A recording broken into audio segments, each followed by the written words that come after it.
Whose signature is that?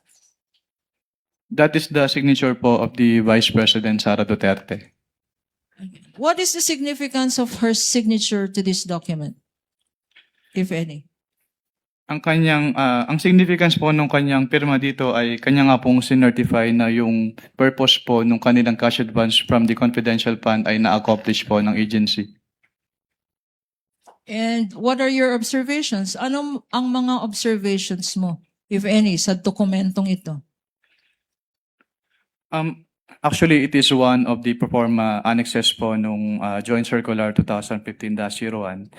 Siguro ang napansin ko lang dito ay yung period covered na December 21 to 31, 2022 since the cash advance was supposedly for the fourth quarter of the 2022 of the OBP. Pero other than that naman po, this document is compliant naman po with the requirement of the Joint Circular 2015-01. Again, para maintindihan namin, sabi mo, ang na-observe mo, yung period.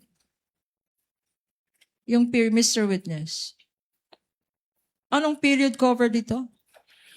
Based on this liquidation report po, ang period covered ay December 21 to 31, 2022. What is the significance?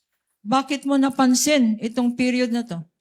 Napansin ko lang naman po yun kasi yung kanilang cash advance based on the physical and financial plan po supposedly is for the whole fourth quarter of 2022. Pero based on this document po, na-disburse lang siya from December 21 to 31, 2022 or around 11 days. Okay.